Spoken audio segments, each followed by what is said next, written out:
This week on What the Hack with Adam Levin, we're talking with Dr. David Maimon of Georgia State University about the role that driver's licenses play in identity theft. How's life now that everybody has your driver's license, Travis? Not great. I'm actually pretty paranoid about it. So, the news story was that driver's license information in Oregon, Louisiana, as well as a number of federal agencies had been compromised in the past few days. Totally cool. Well, good thing they can't do anything with driver's license information. Oh, they can. That's right. They can do Yeah. lots of stuff with your driver's license. Yeah, and apparently it was pretty all-encompassing. So everyone in the state with a driver's license, along with the last four digits of their social security number, their name, address. Well, nobody was left behind. Well, it's convenient then that Adam found us this week's guest from Georgia State University. We couldn't possibly be better situated to talk about this thing that is just about to ruin your life, Travis. And with that, welcome to What the Hack, a show about hackers, scammers, and the people they go after. I'm Adam Levin. I'm Beau Friedlander. And I'm Travis Taylor.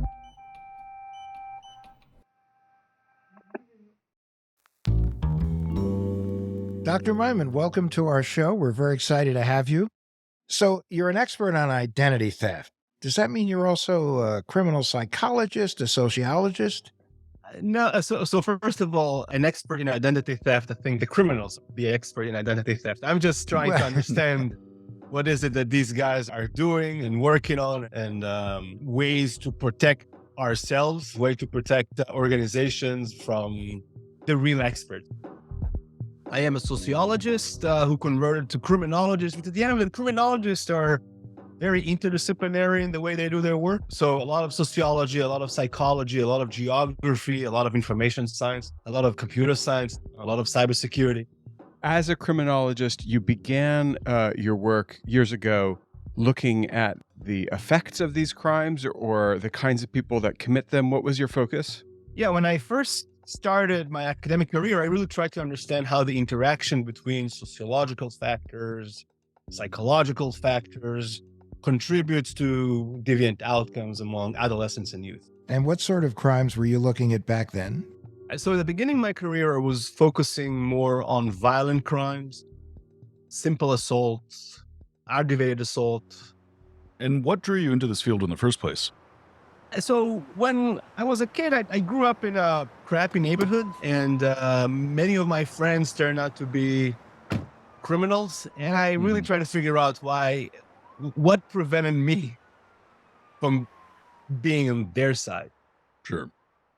And was that because they made so much more money than you did? Or no, I'm kidding. I'm kidding. That's because they were smarter maybe than I am. Yeah. You know, and they knew they simply knew how to sort of play the game, evading detection in a better way than I am. What did you find? What differentiated you from, let's say, your friends who went into crime? And to tell you the truth, researching this for a while, I simply licked the kahunas to do what my other friends did. Once you start diving into this and understanding chronological theories and all that, it looks like there are a couple of things there, right, that differentiated me from them with respect to the willingness to break the law. I think the first one is attachment to family. I was very attached, still I'm very attached to my family, and the image of my father telling me, don't embarrass me, was always there. I think my other friends, my peers, maybe did not have the same level of attachment to their family. The other thing is the willingness to take risks. I'm very conservative in my willingness to take risks, and I find that many of my former friends were more willing to gamble. I think these are the major things which nudged me into different direction than the direction that some of my friends decided to take. What is the difference you see between violent criminals and nonviolent criminals? People who commit scams, who hide behind a computer screen and do their dirty deeds. There's actually some research on this issue. It looks like the fraudsters tend to be older, we tend to have a higher representation of female among fraudsters. Go figure. They tend to be more educated, and they tend to have better ability planning ahead than violent offenders. This is essentially what the research, and not my research, but the research which other folks produced and published says about the differences between violent and nonviolent offenders. And when you say older, is that like a 18 to 25, 25 to 40, or what age range are you referring to? So violent offender, if you think about the profile, it'll be adolescents to, I would say, 30. Mhm. Fraudsters, we're talking about 24 to 40 with heavy sort of emphasis on older folks. We're talking about usually folks 27 to 40, something like that. How did you get involved with identity theft? I mean, I started with interest in violent crime and suicide. And then when I graduated, I didn't want to study that anymore. And I wanted to just stop doing what I was doing back then, which was the first year in my academic career. I was a professor in the University of Miami. So I told my wife, I don't want to do it anymore. I'm not interested. And what I really wanted to do back then was to go to Australia and chase the giant squid. Back then, there weren't too many images and videos of the giant squid. And I don't know if you know, the giant squid is this beast, amazing, huge eyes. And that creature lives in the deep. And to tell the truth, I think of myself as a scientist because I really am curious about the world and whatever we have around us. And so what I really wanted to do was I wanted to discover things, and I wanted to get into a submarine, chase the giant squid, understand the anglerfish, all the different types of anglerfish that they're out, and really explore the deeps. But when I approached my wife with this idea, she said, listen, if I don't want to be poor for 4 more years, so go ahead, do that, but do it by yourself. I'm not joining you for that trip. So I love my wife, I love my kids, and we talked about attachment earlier, right? I shifted my attachment or expanded my attachment to my family, my wife and kids. So I decided that I'm not going to do that. I will continue to do criminological research, but I had to find something that will make me happy. And that is where I found cybercrime. Back then, there wasn't really a whole lot of good research in focusing on those specific crimes. And I decided that this area is potentially the niche I could study and replace it with the deeps. So you traded your anglerfish for catfish. But so David, when was this? When are we talking about? That was around 2010, the end of 2010, beginning of 2011. So very early on, really, in the trajectory of what has now become a scourge. Yeah, very early in my career. And to tell the truth, I got lucky in the sense that I was able to build a body of research which helps carry me till today. One thing that we've heard time and again from some of the guests that we've had on the show is that COVID has had a massive impact on cybercrime and scams in general. I was just wondering if you could speak to that. Yeah, I did a lot of research before COVID. And one of the interesting things in my career that happened before COVID is I got this opportunity to join Georgia State and open my own research center and work with my own group. And we moved from Maryland to Atlanta in 2018. It was the late 2018, the beginning of 2019. COVID hit 2020. And so what happened in this year and a half long window that we had between my move to Atlanta and COVID hitting was me opening the group and recruiting students, working on evidence-based cybersecurity projects. One of the projects was focused on the darknet and online markets on communication platform.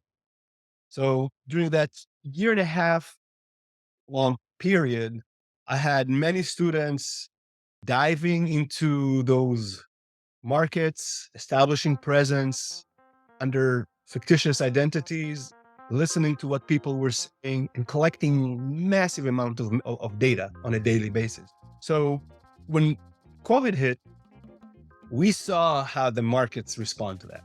We saw how the vendors responding to it, how the drug dealers responded to that, how the fraudsters responded to that, how the customer responded to that, how the market adjusted. And this is something we do till today. I mean, we still study those markets. We still study the vendors, the customers on a systematic manner. But because we were doing a lot before COVID, we had a lot to compare when COVID actually hit. So one of the first thing we've seen on the markets when COVID hit was drug dealers shifting gears and offering all kind of new commodities for sale. For example, some of the drug dealers we monitored at the beginning of the pandemic focused on selling toilet papers. They were focused on selling face masks. They were focused on selling Clorox and other types of sanitizers, right? So it was really interesting to see how the market responded to the shortage of commodities we had in the legitimate economy, right? So face masks was one of the things that blew our mind, right? Because at some point here in the United States, you went to Target, you went wherever, and you couldn't find face masks. And then you've seen those criminals offering boxes of face masks for sale. And they uploaded videos with videos showing their storages and the amount of boxes they have with face masks. And we're trying to figure out how these guys are getting those face masks where we all, struggle to find one. And so we ran an investigation and started talking to people on the markets, and quite quickly we realized how they do that. Essentially, most of the masks came from Thailand. And what the criminals were doing was they went to trash cans and they took the used face masks, washed them, ironed them, and then shipped them to whoever was interested in that. So really interesting angle and adoption of the market to the need that we all had in face masks. That is so disturbing, but also interesting. I remember when people were like, "Oh, it's nothing," and every fiber of my Ashkenazi genes were like, "It's something. Are you nuts?" Anyway, so I went to Home Depot because I am definitely one of the world's biggest hypochondriacs, and I found masks and I bought some, but I only got 20 because I'm a moral person and I didn't want to hoard them. I didn't even know how we were going to be using them yet. And the next time I went back, it was a week later, they were all gone, sold out. And there was a guy outside with a truckload of them selling them for, an astronomical price. He was a price gouger, criminal. During a crisis, to be gouging prices is criminal. Well, the real crime, actually, turns out, thank you, Professor Maimon, was people pulling them out of the garbage, cleaning them, and reselling them. You've ruined my day, Professor Maimon.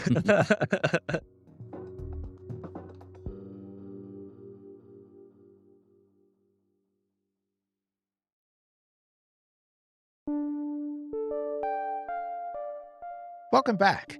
Just before the break, we were talking to Dr. Maimon about some of the scams that went wild during COVID, and in particular, those involving the sale of protective gear at exorbitant prices, which is disgusting on so many levels. Wasn't there even a larger market for fraudulent driver's licenses than what we normally see? So yeah, to answer the question shortly, yes. How did driver's license related scams become so prevalent during the pandemic? So we've been monitoring the market systematically on a daily basis, and we've seen the criminals working on different types of crimes, different types of frauds throughout the pandemic. Fairly early to the pandemic, we're talking about mid 2022, we started to see many fraudsters uploading screenshots of their fraudulent applications to unemployment and SBA loans. We started to see an increase in the number of screenshots, the number of videos that these guys were uploading. We saw an increase in the volume of tutorials these guys were uploading. And at some point with one of our sponsors, what we did was we started to count the number of application we've seen, number of videos we've seen, numbers of SBA loan application we've seen per state. And we started doing this in a systematic manner. We started to track things in 2020 with respect to unemployment benefits requests that we've seen, the videos, the screenshots that the criminals uploaded from the actual website where they applied for unemployment, as well as submitted the SBA loans. And we started to count the number of videos, the number of posts we've seen coming from all over the country. In early 2020, mid 2020, it wasn't really a whole lot going on. But In late 2020, the beginning of 2021, we started to see how things were exploding and diffusing all around the country. And of course, one of the things that we've seen playing a very important role in the diffusion of those application was the fake driver licenses that the criminals were able to manufacture very cheaply, very quickly, in very high quality.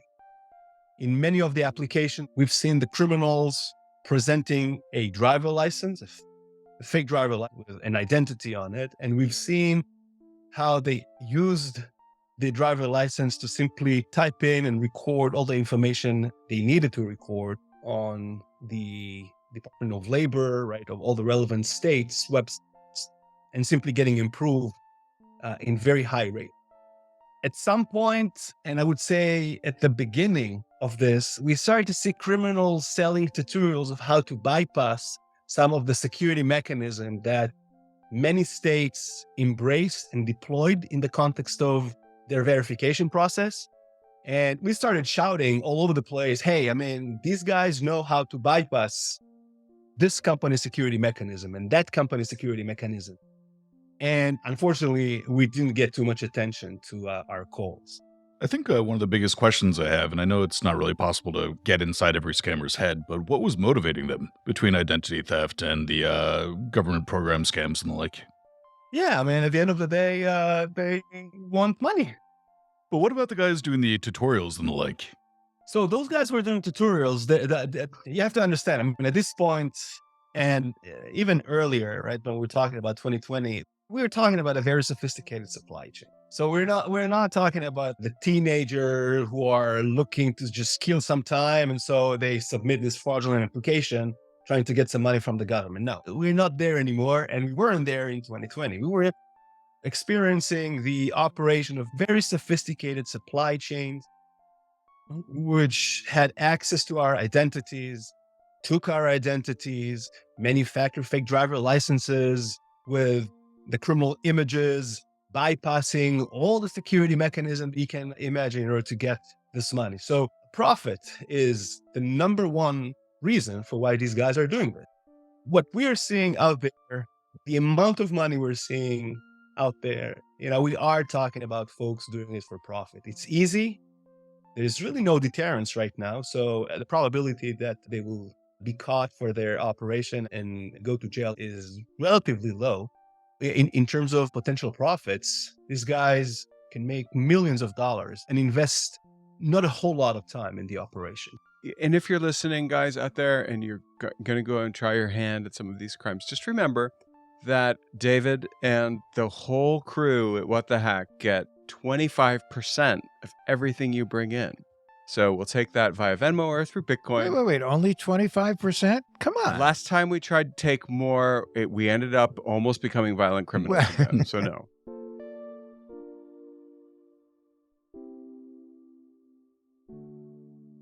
What are some of the common methods that people use in order to create fake driver's licenses and then authenticate fraudulent identities?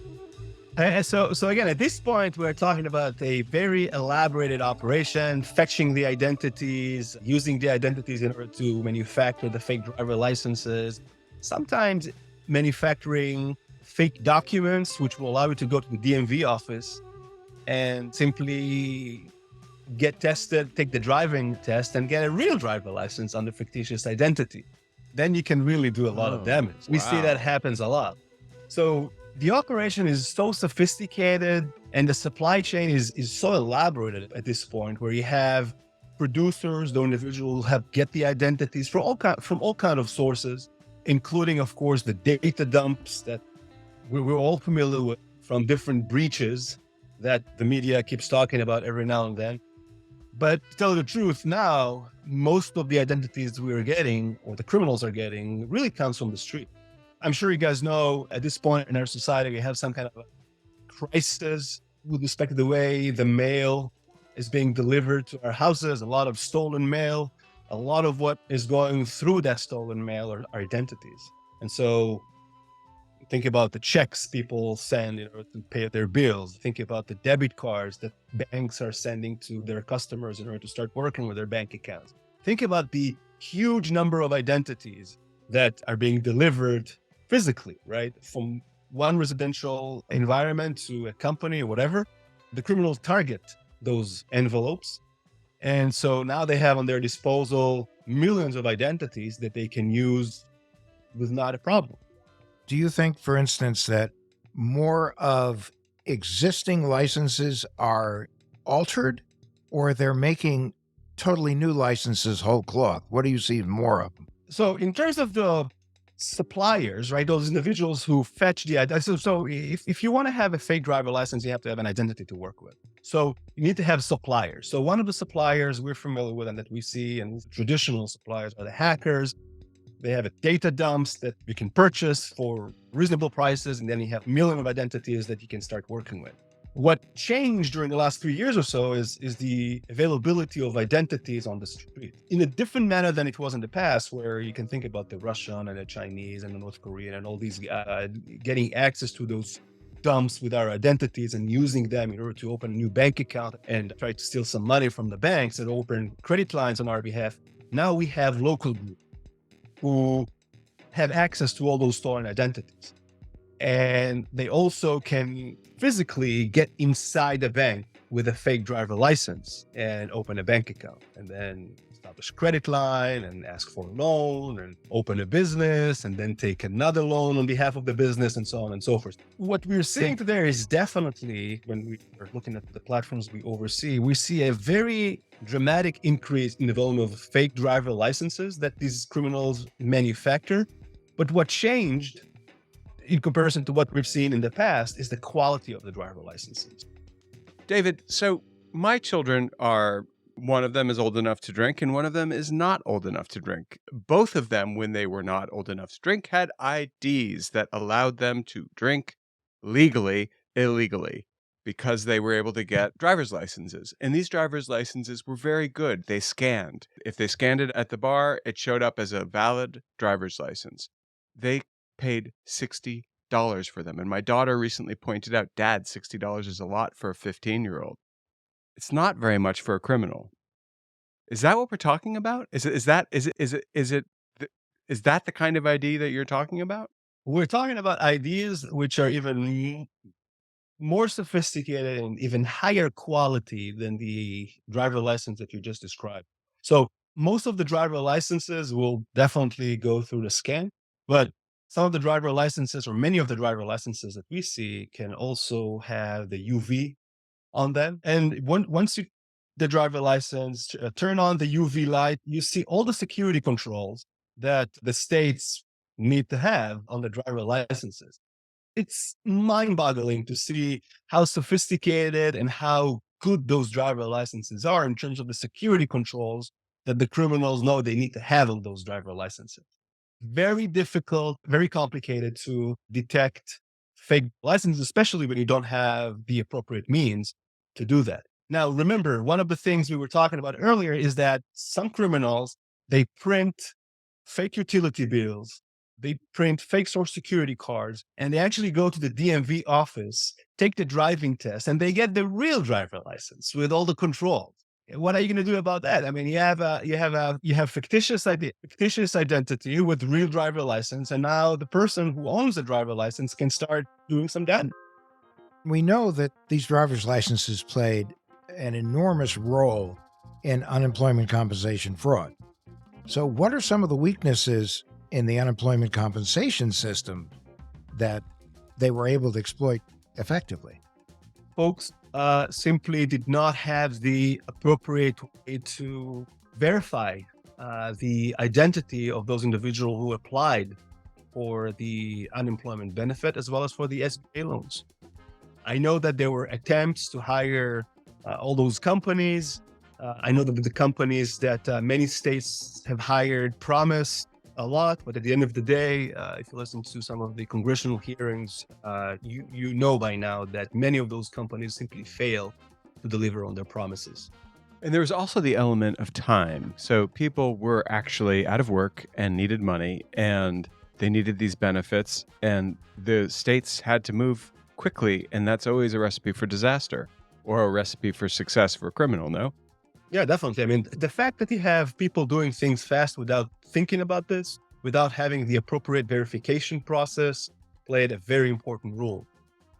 The very sad outcome, we're talking about the greatest heist of all time at this point. Some of the estimates we're talking about of a theft of $140 billion over a period of 2 months. That's a lot of money, especially if you think about other famous heists that we had in our society, like the Bernie Madoff heist and a few others. $145 billion that we printed and we simply gave as the present to the criminals. So we know that so many people were negatively affected by this. There were all kinds of repercussions of this. What steps should we be taking in order to support and help those victims recover from these scams? So SBA loans, I may be in the better position to discuss because those loans, the victims really need to return to the government. In the context of unemployment benefits, at the end of the day, it is my understanding that if you've been sent a check or the criminal have been sent a check under your name, you're not liable. What is in jeopardy at the end of the day is your identity. So the criminal now have your identity and he or she can start manufacturing driver licenses with your name on, and then open bank accounts, take credit lines, take loans under your name, and so on and so forth. And there's also the chance that they could use it to commit a crime and then give my identity as the person who did the crime, yes? Think about what you can do with a driver license, a fake driver license. You can go into a gun shop, purchase a gun under my name, commit a crime, and then the gun is registered to me. Leave the gun in the crime scene. The gun is registered to me. So I'm the first person that the police will actually come and start investigating. Think about the health insurance and medical costs that a person may be liable for. There's the issue of identity theft in our country touches so many areas. And unfortunately, I don't see us really thinking about an effective way to come up with a solution that will address all these issues. David, it sounds to me that that driver's licenses in many very crucial ways have replaced our social security numbers as the skeleton key to all kinds of identity related crime. So, given the fact that it is quite possible with all these data dumps and compromises that any one of us could be the victim of this sort of identity crime, what should people do to stay safe in this new threat environment? It's a great question. I think that the most important thing for folks to do is purchase an identity theft protection plan. There's several companies out there, and the protection plan is quite good. The second step is, of course, freeze all your credit line. Make sure that nobody can take a loan under your name. That is a very important thing folks need to do. So the last thing that people should be aware of is Check System. It's a very important organization that help track the bank accounts that are signed under their identity. If you place a credit freeze on your credit lines, that essentially means that no one can take a loan under your name. And every time that a company will search for your credit score, you will get a ping. And so you will know that someone has looked at your identity. But the fact that no one will be able to take a loan or a mortgage under your name doesn't necessarily mean that they cannot open a bank account under your name. That is way easier than you can think of. And so Check System is this organization which monitors the bank accounts that each identity in our society has and keep track on that. And I think folks needs to be aware of this resource, because if someone did open a bank account under your name, one of the things that we are seeing the criminals do is they simply grow the account and then they sell the account for folks who launder money or use the accounts for any other types of nefarious purposes. And at the end of the day, it's your name that is under the account. So people definitely to pay attention to Check System and ask for reports that Check System produce, just to make sure that their name is not being used to open a bank account in other states. Doesn't Check Systems also track overdrafts? that go on for a long time to the point where they shut the account? Yes, that's part of what they do. Yeah. I strongly recommend folks to at least ask for an initial report of the number of bank accounts which are associated with their name, and then take it from them. If they identify bank accounts that they're not familiar with, bank accounts that they haven't opened, they should definitely do something about that. And it's not spelled CHECKS. That's right. It's spelled CHEX.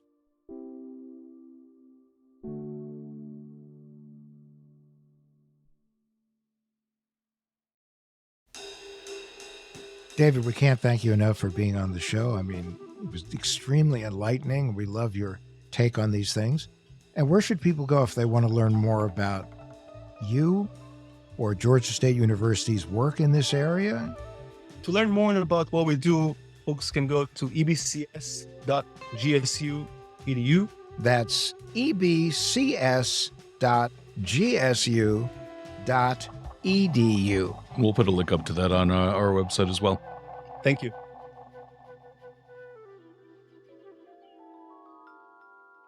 When these types of identity theft happen, a lot of people say, what can we do to help the people who are victims of this? Well, it turns out there's a ton, actually. I think government agencies and nonprofits need to establish some victim support services to provide not just counseling, but also legal assistance and financial guidance. I think a lot of people end up feeling really lost in this whole process. That's true. And that part of that is making it easier to report what happened and try to get right again. Plus, it's also important that we enhance our education programs. We got to make people more aware. Part of that is financial institutions and credit bureaus need to get into a more of a collaborative mode, right? They need to start thinking like, okay, this is a group effort here. We have to help people stay safe, and they have to be proactive in keeping themselves safe. And at the same time, we really need to make the legal protections for victims stronger. I mean, I know this does affect the organizations, but the individuals who this stuff is happening to can find themselves in a lot of trouble. They also need stronger support programs. There's not enough victim support. There's not enough of anything. You know what there's enough of? Crime. That's it. There's enough. There's plenty of crime happening. There's not a lot of let's stop the crime. And, that's why we do the show. That's why people listen to the show. And anybody who's listening to the show is part of the solution. That's how I see it. No, they really are. And as I've said for years, it's all about the 3 C's: cooperation, communication, and collaboration. Consumers, government, businesses, media, all together. Educate, support, stand up for the people who have been victimized.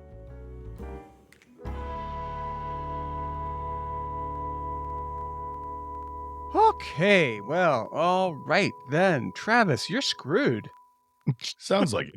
I have the entire states of Oregon and Louisiana to say the same with me. So, Travis, it's not just you. You're joined by millions of other Americans in the South and the West.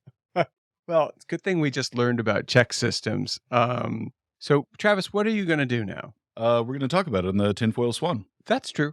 The main thing that Travis is always already doing, I mean, he literally walks around with his shoulders up, his head down, his eyes squinted, like someone's about to hit him in the back of the head. You did that all the time when I was interning for you. Oh, man. The bitter truth is that Travis would wait until I wasn't paying attention while we were walking home from lunch, which I bought him every day at a pretty nice restaurant, and would push me into the wall of a building. You had it coming. So anyway, it is sort of, you have to kind of walk around like that nowadays. It is true. We're all walking around with targets on our backs, and because of that, we got to behave as though there's a target on our back and be careful. Think about the fact that we're all just one head slap away from being in total disaster. Indeed. And with that, our Tinfoil Swan. Our paranoid takeaway to keep you safe online. What is on your mind, Travis? Many things, but I have to make a confession. Travis, come on. You're perfect. No, he's not. Wow, thanks for the vote of confidence there, Bo. But seriously, I had never heard of check systems before David mentioned it in this episode. Yep, me neither. Wait, I finally know something you guys don't? What is it? Okay, look, check systems is really important, especially these days where there are so many crimes revolving around bank accounts. Yeah, I mean, I'm glad there's something out there like a credit report for checking accounts and the like. I just had never heard of it. Yeah, I hadn't heard of it either. And also, by the way, I bet you $10 Adam hasn't used it. Winner, winner, chicken dinner. Well, I did take a look at the site, and I have one issue with it. Oh my gosh. Again, same. It is not a very intuitive site. Yeah, I found it to be pretty confusing. What's the confusion? I mean, the check system website can either give you a disclosure report or a consumer score. The disclosure report lets you know about any bank accounts that are associated with your identity. You can check it once a year for free. Did you hear that? Free. Yeah. Listen, I got that. If someone opened an account in your name or is trying to pass bad checks on your account, or if you've had a lot of overdrafts, you see all that activity. Concept makes sense. The execution? Yeah, not so much. And then there's the consumer score. Yeah, well, the consumer score is supposed to gauge any bad activity on your accounts and ding you for them. It's not unlike a credit score. I mean, it's based on your checking and savings account activity instead of credit. Unlike your credit score, it's on a scale of 100 to 899. And while it's good to be able to see where you stand on your finances, it can be really important to know if somebody opened a bank account in your name. Check systems can also tell you if a financial account in your name is being used to commit fraud. Yeah, and ideally, it would just be a question of going to checksystems.com. Yeah, but it is 100% not a question of going to checksystems.com. I did it. The site is not as easy to use as it should be, and I had no idea where, what I was doing or why I was there when I was there. Same, but there was one silver lining that I found, and I was kind of banging my way into signing up and checking my score, and then when I finally got there, it did tell me that I already had a security freeze in place. So without my PIN, you can't really open a new account in my name, at least. Well, I mean, that's good. When I went there, Travis, I found they didn't have enough information about me to make a call. So I was like, okay, so I guess there's no fraud at least, right? Here's the thing. I guess it's worth making it a part of your digital hygiene. Check systems, get better at what you do, man. You guys are really kind of a little rough around the edges. In fact, I would have to say, if you're going to use it now, you might want to have a professional walk you through it. And don't call me. That's a good idea. And most insurance companies and many employers now offer identity protection and identity theft remediation services as a benefit. And if they do, somebody else, a professional, is going to be able to handle the confusing parts for you. But check systems, again, why don't you just make it less confusing? And that's our tinfoil swan.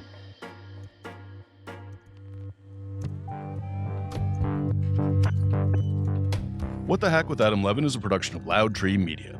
You can find us online at adamlevin.com and on Instagram, Twitter, and Facebook at Adam K. Levin.